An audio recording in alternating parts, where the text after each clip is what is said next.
why don't we move on to our next question, which is largely an extension of the previous question. This question is titled, how can I model records? Let's take a look. Well, the topic of constraints comes up in SQL because I often want to make sure that the data that I am querying against looks a certain way, because that allows me to keep the analytical side of my work. It allows me to keep the query relatively simple. I don't have to always do checks to make sure, pull out only the valid rows, only look at the data under this and this condition. We can say the contents of this table are guaranteed to meet some constraint, like the table is guaranteed to have only positive values. And if I try to put a negative value in here, you can see it errors out and it tells me you're not allowed to put negative values here at all. Another way that I could constrain the data in this table is I could create a type. And the type I could create is like an enumerated type, very similar to your Python enum.enum or your pandas categorical. Here I can say that this value comes from one of a select choice of elements. And by the way, let's make this something in my pgtemp namespace, just so that I can make sure that this will rerun. So there we go. And if I try and put in something that doesn't exist, it doesn't let me. And one nice thing about this is it is automatically performing a conversion from the string value to the enumerated value. It's another way I can constrain some data. Another thing I could think about is, let's say I have a table that contains some entity information, names and values. And I want to select everything from this table. And you've seen me do these kind of queries before, and you've seen what happens when I, for example, group these elements together, and I create an array of these elements. And so another type of custom type that's not one of the basic elemental types we have is this array. And it seems like we're inching towards something. What we're inching towards is the idea of, what about some sort of compound types? For example, what if I had a table A and a table B, and they both had kind of very similar contents, a name and some integer value, and I could insert into these some name and some integer value, and I selected from these two tables, and I wanted to see what happened when I joined them, and you've seen me do this. I've said select a row value, which groups these together. So you have the two elements in a compound type from the table A and the two elements from a compound type from the table B, and it lets me check that my join worked the way I expected to. And this is some sort of anonymous record. Well, what if I wanted to give this record a name? And what if I wanted to use that name? What if I had a table that had some information about users, that had some flags for those users, a flag A, B, and C. And so here are the users that I see, Alice, Bob, and Charlie, and these are the values for their flags.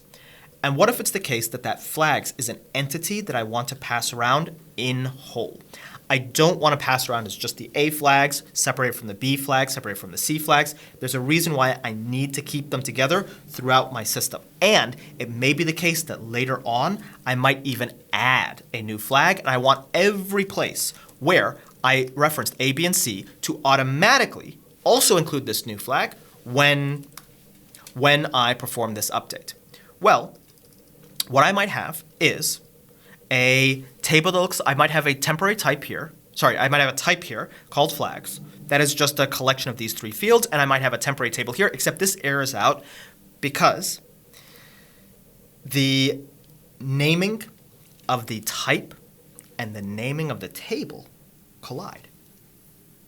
One thing you can think is, under the covers, Postgres may not actually be doing anything that fancy. When I create things like enums or these temporary types, Postgres may actually be creating table-like structures under the covers, and the reason why it might tell me in these cases that there is a collision is because behind the scenes there actually may be an entity that doesn't look that dissimilar from a temporary table or a table itself that looks like this structure.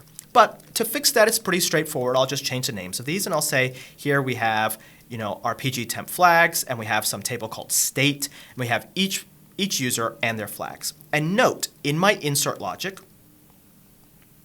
I just have to double parenthesize these elements, and they get packed automatically and converted automatically into my type.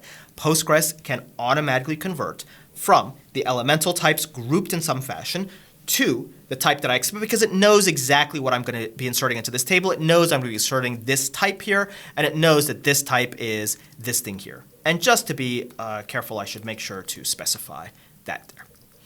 And what I could do with this is I could, in my queries, pass this around as a single atomic value because that might be useful. It may not make sense for me to pass around the A separated from the B separated from the C.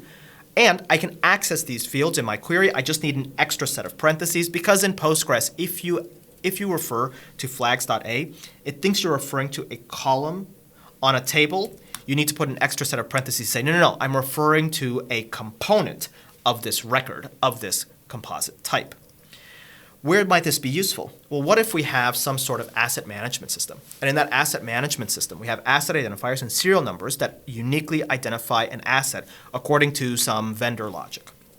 And we have our inventory, which has a synthetic key representing our internal identifier for what this is, and we have some information about the part. It makes sense that as part of this example, what we might want to do is we might want to represent this with the information that we have right now, and we may want to update this later when it happens to be the case that and let's figure out what's going on here, when the identifier changes. ID serial, that's good. Let's just quickly check what's going on here. Identifier is good, inventory is good, ID serial primary key, identifier, very good, the part. But we may want to update this identifier when we get some information from the vendor, when we change things, or when the outside world changes. And it will flow through to every part of our query that operates on this identifier. So let's see if we can do this without. Okay. Oh, there we go. We just had a small typo there, but there you go. And so this may be a case where we want to use this. When we think about types, we often think about constraints and checking, but that's not really what the types give us in Postgres. We can add constraints to tables by themselves. We can add constraints to types here as well. When we think about, let's see, not null, and how do I do this? I can actually add default values here, but I should also be able to add constraints to this type.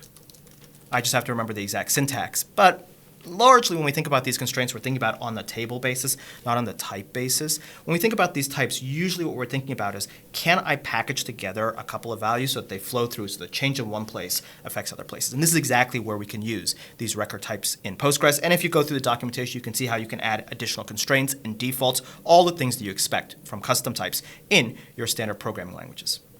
We've said that Postgres is very different and the database world is very different than our regular programming world. But so far we can see that in Postgres at least, there are some accommodations and some features that allow us to do things very similarly with the same mental models that we have when we're writing code in a programming language like Python.